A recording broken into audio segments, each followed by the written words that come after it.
Hello student, आप सबका स्वागत है इस 12th ऑनलाइन क्लासेस में। स्टूडेंट, मैं श्रीमती मौर्य वायस आपको एसपी सब्जेक्ट पढ़ा रही हूँ। हमने ऑलरेडी पिछले जो हमारे लेक्चर्स हो चुके हैं उसमें हमने चैप्टर नंबर 1 स्टार्ट कर दिया था और आज उसका लास्ट पार्ट हम देख रहे हैं चैप्टर नंबर 1 का, introduction to corporate finance.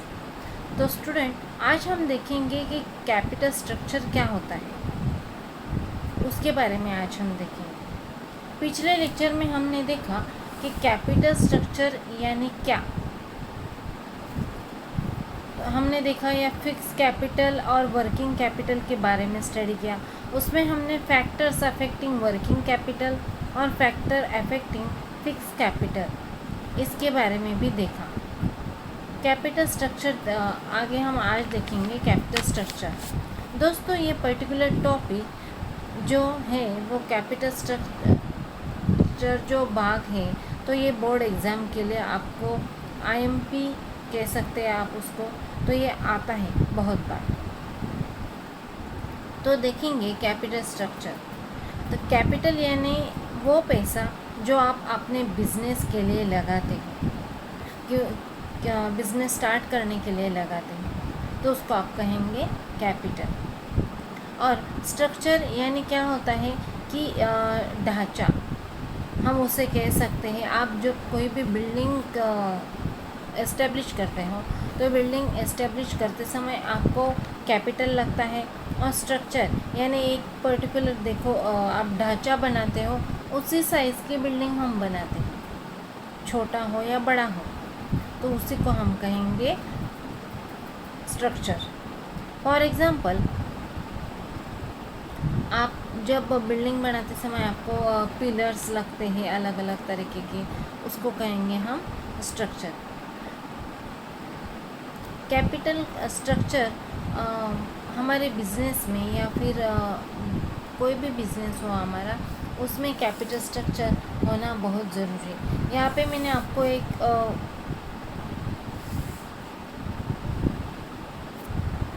Capital structure की मैंने आपको यहाँ पे एक इमेज बताई है।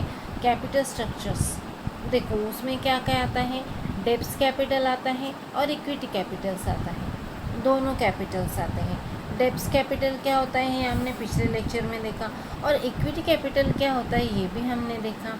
इक्विटी कैपिटल क्या होता है, वो हमारा खुद का पैसा है, यानी इक्विटी कैपिटल। डेब्ट्स कैपिटल क्या होता है, जब हम किसी से लोन लेते हैं तो उसको हम कहेंगे डेब्ट्स कैपिटल। आगे ये देखो, मैंने इस साचे में भी बताया है कि इक्विटी कैपिटल, और उसके बाद वहाँ पे अदर सोर्सेस आते हैं, फिर डेब्ट्स आते हैं, फिर प्रेफरेंस स्टॉक्स आता है।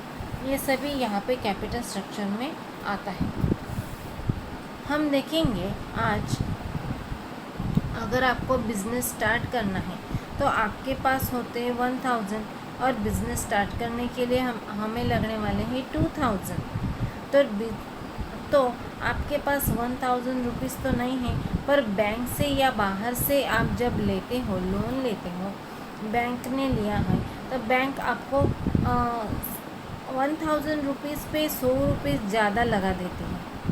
वो क्या देती है, इंटरेस्ट लगा देती है, उनका चार्ज लगाते हैं। तो उसके बाद वो क्या करती है, फिक्सेशन करती है, या फिर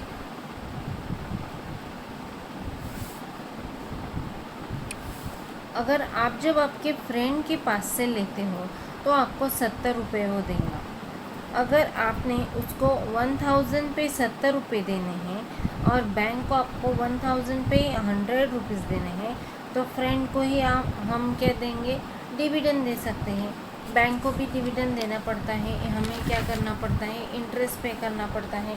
कैपिटल स्ट्रक्चर में हम देखेंगे तो एक ओन कैपिटल होता है और दूसरा क्या होता है, बोरोड कैपिटल। हम डेफिनेशन देखते हैं, the long term sources of fund employees in a business enterprises, यानी लॉन्ग टर्म बिजनेस चलाने के लिए हमें जो लगता है एम्प्लॉयज़ होते हैं, उनको हम क्या कहेंगे, कैपिटल स्ट्रक्चर। ये RH विस्लेंस की ये डेफिनेशन है। आगे हम देखेंगे Johnson हैम्पटन्स, A firm's capital structure is the relation between the debt's equity shares and makeup in the firm's finishings of its assets. The capital structure is composed of own funds and borrowed fund. यानी capital structure क्या होता है? Own मतलब क्या होता है? खुद का पैसा, और बोरोज मीन्स क्या होता है? बाहर से लाया हुआ पैसा। शेयर्स की बात करते हैं तो खुद का पैसा वो आपके कंपनी में रखते हैं, और बोरोड मीन्स डेब्ट्स का पैसा, यानी आप जब कोई फ्रेंड से लेते हो या फिर बैंक से लेते हो तो उसको हम कहेंगे बोरोड डेब्ट्स कैपिटल। तब आपको क्या करना पड़ता है? उस पर इंटरेस्ट पे करना पड़ता है, और बोरोड कैपिटल कहेंगे। ओन कैपिटल में इक्विटी शेयर्स आते हैं, फिर उसमें क्या क्या आते हैं? प्रेफरेंस शेयर्स भी आते हैं, और प्रेफरेंस शेयर्स आते हैं, फिर सरप्लस आता है, ये अलग अलग आता है इक्विटी शेयर्स में। तो आपको पता है क्या इक्विटी कैपिटल क्या क्या होता है? एक एक शेयर्स जब बायर करके एक एक शेयर को सेल करता है तो उसको हम कहेंगे, उसके बदले में वो हमें पैसे मिलते हैं तो उसको हम कहेंगे इक्विटी कैपिटल। और शेयर के प्रॉफिट को हम क्या कहते हैं? डिविडेंड। आपको एक क्वेश्चन आया होगा कि डिविडेंड किसको कहते हैं? जो शेयर्स का कैपिटल्स होता है या फिर शेयर्स का जो प्रॉफिट होता है, कैपिटल नहीं सॉरी, शेयर्स का जो प्रॉफिट होता है उसको हम कहेंगे डिविडेंड। और प्रेफरेंस शेयर्स आपको मालूम है, प्रेफरेंस शेयर्स ऐसे शेयर्स होते हैं कि जब हमारी कंपनी में प्रॉफिट होता है तो हमें प्रेफरेंस शेयर्स को फर्स्ट प्रेफरेंस देना पड़ता है। उनको पहले बार हमें कोई भी शेयर्स जो इशू होते हैं तो उनको हमें फर्स्ट प्रेफरेंस देते हैं। इक्विटी शेयर्स क्या होते हैं? वो रियल ओनर्स होते हैं। और प्रेफरेंस शेयर्स यानी जब भी कोई भी कंपनी आपको रिटर्न में पैसे पे करती है तो उससे प्रेफरेंस शेयर्स को पैसे पे करने पड़ते हैं। रिजर्व्स एंड सरप्लस, रिजर्व्स क्या होता है? तो रिजर्व्स यानी सरप्लस, यानी हर साल जब हमें प्रॉफिट मिलता है तो हम प्रॉफिट का थोड़ा बहुत हिस्सा साइड में रखते हैं तो उसको हम कहेंगे reserves. And surplus means profit on the other hand borrowed capital and own capital. जब हम प्रॉफिट को क्या करते हैं? बोरोड कैपिटल या ओन कैपिटल को कहते हैं हम सरप्लस। ये पूरा हमारा हो गया, उसको कहेंगे हम स्ट्रक्चर, कैपिटल स्ट्रक्चर उसको हम कहेंगे। अभी हम यहाँ पे दिया है कि कंपोनेंट्स ऑफ कैपिटल स्ट्रक्चर, तो कंपोनेंट्स में यहाँ पे दिया है equity shares capital. It is the basic sources of financing activities of business. Equity shares are shares which get dividends and repayments of capital after it is paid to a preference shares। यानी यहाँ पे क्या होता है? Equity Capitals यानी वो लंबे समय तक चलने के लिए जो ओनर्स होते हैं उनके पास इक्विटी कैपिटल होता है। यहाँ पे ओनर्स होते हैं तो उनको बहुत रिस्क भी उठाना पड़ता है जो ओनर होते हैं, क्योंकि हमें कोई भी अचानक से कोई भी आपत्ति आ सकती है तो उसके लिए ओनर्स के पास इक्विटी शेयर्स रहते हैं। और प्रॉफिट हुआ तो जो प्रेफरेंस शेयर्स होते हैं, प्रेफरेंस शेयर होल्डर जो होते हैं तो उनको हमें फर्स्ट प्रेफरेंस यानी प्रॉफिट देना पड़ता है। प्रेफरेंस शेयर्स आगे का पॉइंट देखेंगे, ये पहले प्रॉफिट लेते हैं क्योंकि उनका वो राइट है प्रेफरेंस शेयर्स होल्डर का। तो कंपनी प्रॉफिट करे या ना करे, आपको उनको जितना बोला गया है उतना प्रॉफिट उनको देना ही है, उनका हिस्सा जो है उनको वो देना ही है प्रेफरेंस शेयर्स होल्डर्स को। थर्ड, रिटेन अर्निंग, प्रॉफिट में का पैसा जो आपके लिए निकाले उसे हम कहेंगे, यानी ऐसा पैसा जो हम साइड में रखते हैं, प्रॉफिट में का थोड़ा सा पैसा हम साइड में रखते हैं, उसका हम यूज़ बाद में करने वाले होते हैं, उसको हम कहेंगे रिटेन अर्निंग। उसके बाद कहेंगे फॉर बोरोड कैपिटल, डेब्ट्स यहाँ पे दो दिए हैं, डिबेंचर्स एंड टर्म लोन्स। अभी डिबेंचर्स क्या होता है?